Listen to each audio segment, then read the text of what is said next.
ધોરણ 12 આંકડાશાસ્ત્રમાં આજે આપણે બીજું ચેપ્ટર સુરેખ સહસંબંધની ચર્ચા કરીશું, જે આપણના અત્યાર સુધીના બોર્ડના ગુણાંકન પ્રમાણે આ ચેપ્ટરનો 12 માર્ક્સનો ગુણભાર છે. પરંતુ ચાલુ વર્ષે આ મહામારીના કારણે કદાચ વિદ્યાર્થી મિત્રો અભ્યાસક્રમમાં આપણા નિષ્ણાત સાહેબશ્રીઓ દ્વારા અત્યારે માર્ગદર્શન અને એની ચર્ચા વિચારણા ચાલી રહી છે. કદાચ થોડો ઘણો અભ્યાસક્રમ ઘટાડાય, જેના કારણે આ પ્રકરણના ગુણભાર વધી પણ ઘટી શકે છે અને કદાચ ઘટી પણ શકે છે. એટલે આપણે હવે ગુણભાર પ્રત્યે ધ્યાન ન આપતા અભ્યાસક્રમમાં રહેલા પ્રકરણમાં એમાં શું છે અને કેટલું બેઝિક છે એ નોલેજ તરફ વધારે ધ્યાન આપીશું. જેમ કે બીજું પ્રકરણ છે સુરેખ સહસંબંધ. તો સૌથી પહેલાં સહસંબંધની વ્યાખ્યા. સહસંબંધ અહીંયા આગળ અત્યારે 11મા ધોરણમાં આપણે એક જ ચલની માહિતીનો ઉપયોગ કર્યો, જ્યારે અહીંયા આપણે 2 ચલની માહિતીનો ઉપયોગ કરી અને બંને ચલ વચ્ચે કેટલા પ્રકારમાં અથવા તો કેટલા પ્રમાણમાં સંબંધ રહેલો છે તે જાણવા માટેનો ઉપયોગ આ ચેપ્ટર દ્વારા આપણે જાણી શકીશું. એટલે કે કોઈ એક ચલની કિંમતમાં ફેરફાર કરવાથી બીજા ચલની કિંમતમાં કેટલા પ્રમાણમાં ફેરફાર થશે અથવા તો ફેરફાર થશે કે કેમ તે જાણવા માટે સહસંબંધનો ઉપયોગ છે. એના માટે સહસંબંધ એટલે શું, સૌપ્રથમ આપણે વ્યાખ્યા સમજીએ. તો સહસંબંધ 2 સંબંધિત યાદચ્છિક ચલોની કિંમતોમાં પ્રત્યક્ષ કે પરોક્ષ કાર્યકારણને લીધે એક સાથે ફેરફાર થતો જોવા મળે તો બંને ચલ વચ્ચે સહસંબંધ છે તેમ કહેવાય. સહસંબંધના પ્રકાર. સહસંબંધના 2 પ્રકાર છે, એક ધન સહસંબંધ અને બીજો ઋણ સહસંબંધ. સહસંબંધમાં ધન સહસંબંધ એટલે શું કે બંને ચલમાં એક જ દિશામાં ફેરફાર જોવા મળશે. જેમ કે વ્યક્તિની આવકમાં વધારો થશે તો વ્યક્તિની ખરીદ શક્તિમાં પણ વધારો થશે. વ્યક્તિની આવકમાં વધારો થશે તો તેની બચતમાં પણ વધારો થશે. વાહનોની સંખ્યા વધશે તો પેટ્રોલના વપરાશનું પ્રમાણ પણ વધશે. આ બંને ચલોમાં એક જ દિશામાં એટલે કે એક જ પ્રકારનો સહસંબંધ જોવા મળે છે, જે ધન છે. ઋણ સહસંબંધ.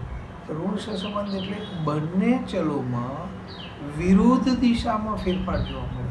એટલે કે એક ચલના મૂલ્યમાં વધારો થાય તો બીજા ચલના મૂલ્યમાં ઘટાડો થશે, જ્યારે એક ચલના મૂલ્યમાં ઘટાડો કરીશું તો બીજા ચલના મૂલ્યોમાં વધારો થશે. દાખલા તરીકે વ્યક્તિની આવક અને ખર્ચની વાત આપણે ગયા પણ જોઈ, તો અહીંયા ખર્ચ અને બચત લઈએ. જો વ્યક્તિનો ખર્ચ વધશે તો બચત ઘટી જશે. એ જ પ્રમાણે જો વિદ્યાર્થી દ્વારા મહેનતના કલાકો વધશે તો ઊંઘના કલાકો ઘટી જશે. આવા ઉદાહરણો જે છે એ સહસંબંધની અંદર આપણે જોઈશું. સહસંબંધાંક. સહસંબંધાંક એટલે શું? સહસંબંધના ઘનિષ્ઠતાના માપને સહસંબંધાંક કહે છે, જેને આપણે સંકેતમાં R વડે દર્શાવીએ છીએ.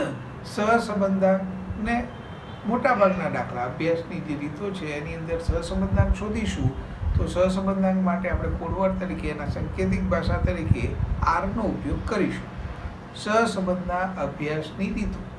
સહસંબંધના અભ્યાસની 3 રીતો છે. 1 વિકર્ણાકૃતિની રીત. નંબર 2 કાલપિયર્સનના ગુણન પ્રઘાતનની રીત. નંબર 3 સ્પીયરમેનના ક્રમાંક સહસંબંધાંકની રીત. વિકર્ણાકૃતિની રીતમાં મિત્રો આલેખ પત્રક પર ક્રમિક જોડો દર્શાવીને તેના એક આકૃતિ મેળવવામાં આવે છે, જેને આપણે વિકર્ણાકૃતિ કહીશું. તે થિયરી છે જે આપણે અગાઉના લેક્ચરમાં જોઈ ગયેલા છે. કાલપિયર્સનના ગુણન પ્રઘાતનની રીત, જેની અંદર 5 સૂત્રો છે. એમાં સૌથી પહેલાં મુખ્ય 3 સૂત્રો જે છે એ 5 ગુણના દાખલાઓ માટે જરૂરી છે. પહેલું સૂત્ર, જ્યારે બંને ચલના મધ્યકો પૂર્ણાંક હોય, એટલે કે એક્સ ચલ અને વાય ચલ બંનેનો મધ્યક પૂર્ણાંક હોય ત્યારે આપણને સૂત્ર મળે છે કે આર બરાબર sigma x minus x bar Y minus Y બાર ભાગાકારમાં વર્ગમૂળની અંદર સિગ્મા એક્સ માઇનસ એક્સ બારનો વર્ગ બીજા વર્ગમૂળની અંદર સિગ્મા વાય માઇનસ વાય બારનો વર્ગ. ત્યાર પછીનું બીજું સૂત્ર છે કે જ્યારે મધ્યક અપૂર્ણાંક હોય ત્યારે મધ્યક અપૂર્ણાંક હોય એનો મતલબ છે કે બંને ચલમાં મધ્યક અપૂર્ણાંક હોય કાં તો કોઈ પણ એક ચલનો મધ્યક અપૂર્ણાંક હોય તો પણ આપણે આ સૂત્રોથી દાખલો કરીશું. એની અંદર પણ બે વિભાગ પડે છે કે માનો કે પ્રાપ્તાંકનું મૂલ્ય 20 કે તેથી ઓછું મૂલ્ય ધરાવે છે તો સરળતા ખાતર આપણે એને સીધી રીતે દાખલો ગણીશું. પણ જો પ્રાપ્તાંકોનું મૂલ્ય 20 કે તેથી વધુ ધરાવે છે તો તેને આપણે યુવીની રીત અથવા તો ધારેલા મધ્યકની રીતે દાખલો ગણીશું. અહીં આગળ જોઈએ કે માનો કે પ્રાપ્તાંકનું મૂલ્ય 20 કે તેથી ઓછું છે તો તેના માટેનું સૂત્ર છે આર બરાબર N sigma X Y minus sigma X ગુણ્યા સિગ્મા વાય ભાગ્યા વર્ગમૂળની અંદર N sigma X square minus sigma X કૌંસનો વર્ગ બીજા વર્ગમૂળની અંદર N sigma Y square minus sigma Y કૌંસનો વર્ગ. આ સીધી રીતનું સૂત્ર છે. ટૂંકી રીત એટલે કે ધારેલા મધ્યકની રીત જેની અંદર આપણે સીધા પ્રાપ્તાંકમાંથી કોઈ એક મધ્યકને અથવા તો મધ્યકની નજીકની કિંમત ધારીને સૂત્રથી દાખલો ગણીશું જેમાં આર બરાબર N sigma U V minus sigma U dot sigma V ભાગાકારની અંદર એ વર્ગમૂળમાં N sigma U square minus કૌંસની અંદર સિગ્મા યુ આખા કૌંસનો વર્ગ બીજા વર્ગમૂળની અંદર એન સિગ્મા વી સ્ક્વેર માઇનસ સિગ્મા વી આખા કૌંસનો વર્ગ જ્યાં આપણે યુ બરાબર પ્રાપ્તાંક એટલે કે ચલ માઇનસ ધારેલો મધ્યક એટલે કે એક્સ માઇનસ એ અને જો પ્રાપ્તાંકોમાં કોઈ સામાન્ય અવયવ હોય એટલે કે 10, 5, 2 તો આપણે એને CX તરીકે ઓળખીશું તો એના વડે ભાગાકાર કરીશું જેથી મૂલ્ય આપણને નીચું મળતું જાય એટલે કે u બરાબર x માઇનસ a ભાગ્યા CX. એ જ રીતે v બરાબર y માઇનસ b એટલે પણ ધારેલો મધ્યક ભાગ્યા CY તરીકે લઈશું. હવે આપણને ટૂંકા દાખલાની ગણતરી માટેના જે સૂત્રો છે એની અંદર જોઈએ કે જ્યારે દાખલાની અંદર સહવિચરણ અને પ્રમાણિત વિચલન સહવિચરણ એટલે કે ચલ x અને y નું સંયુક્ત વિચરણ જેને સહવિચરણ અથવા કો xy તરીકે અથવા sxy તરીકે આપણે ઓળખીએ છીએ. તો સહવિચરણ અને પ્રમાણિત વિચલન આપેલા હોય ત્યારે r બરાબર કો xy ભાગ્યા sx ડોટ sy.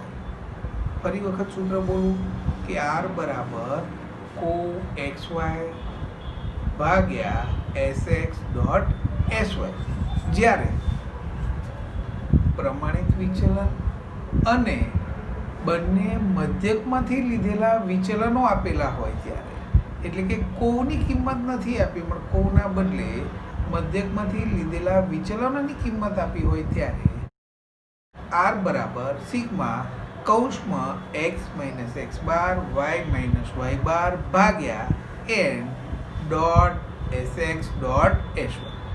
એ જ રીતે આગળનું સૂત્ર છે કે જ્યારે મધ્યક અને પ્રમાણિત વિચલનની કિંમતો આપેલી હોય ત્યારે r બરાબર sigma X Y minus n dot X bar dot Y bar ભાગ્યા n dot sx dot sy.